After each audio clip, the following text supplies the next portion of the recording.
जय माता दी सत्संग में भक्तों आपका स्वागत है। एक बार सभी भक्तों के लिए मेरी ओर से जय माता दी। भक्तों, आज मनुष्य मोक्ष की प्राप्ति के लिए जगह जगह भटकता घूमता है कि मोक्ष की प्राप्ति कैसे होगी। भक्तों, मोक्ष की प्राप्ति आपको अगर पाना है तो मेरे वचन नोट कर लेना। भक्तों, आपको दया करनी होगी, आपको धर्म करना होगा, आपको पुण्य करना होगा, आपको अपनी मेहनत से कमाया हुआ धन गरीबों में बांटना होगा।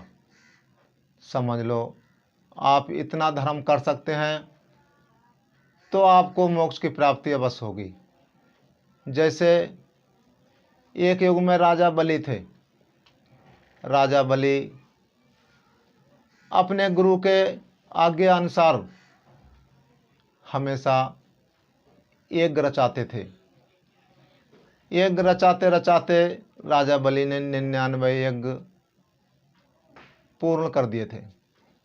राजा बलि ने 100 यज्ञ करने की प्रतिज्ञा कर दी थी कि मैं 100 यज्ञ करूँगा, और राज्य में पूरे घोषणा करवा दी थी कि राजा बलि के यहाँ 100 यज्ञ का प्रारंभ है। सभी देश में, राज्य में चर्चा थी। उसी समय भगवान विष्णु राजा बलि की परीक्षा लेने के लिए एक ब्राह्मण का रूप धरकर राजा बलि के द्वार पर आ गए। ब्राह्मण ने आवाज दी कि यदि कोई हो तो भिक्षा दो। तुरंत ही राजा बलि के पास सूचना पहुंच गई। राजा बलि जो 100 यज्ञ करने की तैयारी कर रहे थे, उन्होंने कहा कि जब तक मैं किसी ब्राह्मण का दान नहीं दे सकता, मेरे द्वार पर कोई अतिथि खड़ा है, यदि वो खाली लौट जाए तो मेरा हवन करने का कोई उचित नहीं है।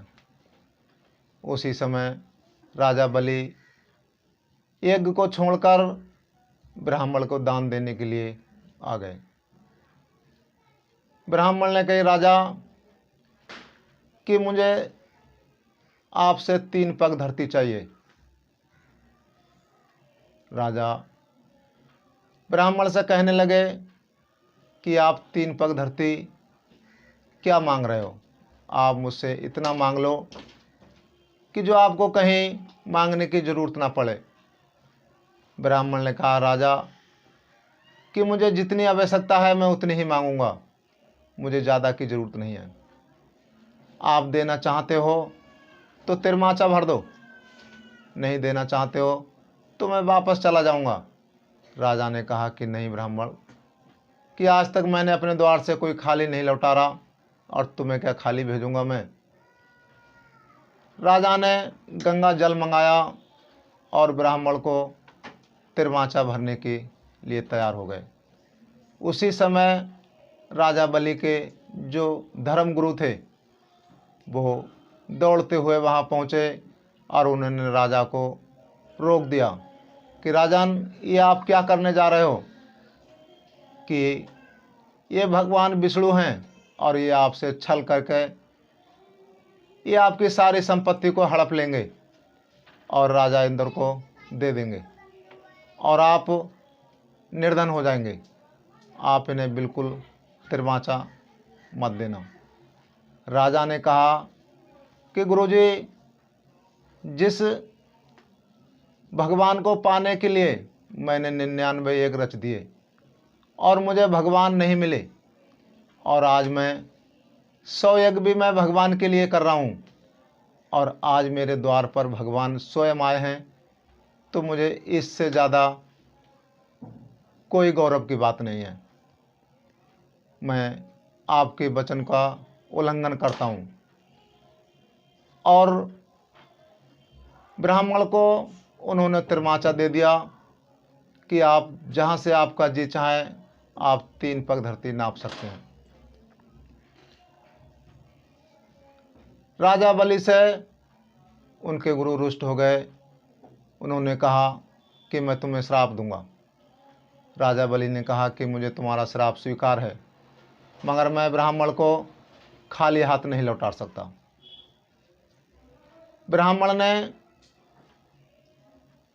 2 पग में ही सारी त्रिलोकी नाप ली और राजा से कहने लगे कि राजन,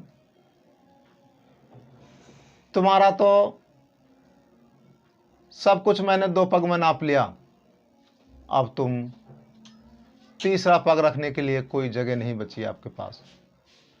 तुम्हारा वचन झूठा हो गया। राजा ने कहा कि ब्राह्मण, आप ये तीसरा पैर मेरे सर पर रखिए। राजा ने अपने सर का मुकुट हटाया और ब्राह्मण का तीसरा पैर अपने सर पर रखवा दिया। जैसे ही ब्राह्मण का तीसरा पैर सर पर रखा गया, उसी समय भगवान विष्णु प्रकट हो गए। भगवान विष्णु ने कहा कि राजन, मैं तुमसे बहुत खुश हूँ और मैं तुम्हें वचन देता हूँ कि तुम ब्रह्मलोक में वास करोगे और तुम्हारे जैसा कोई दानी नहीं है, तुम्हारा नाम अमर होगा। दोस्तों, आपको भगवान की प्राप्ति हो जाए,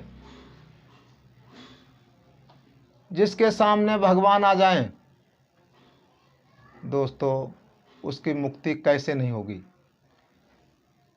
उसकी मुक्ति जरूर होगी, उसकी मुक्ति का द्वार जरूर खुलेगा। भक्तों, हमेशा आप धर्म कर्म में मन लगाइए, आप धर्म करिए और आपको मुक्ति जरूर मिलेगी। भक्तों, आपको अगर मेरे वचन सत्य लगते हों तो कमेंट में जय माता दी जरूर लिख देना।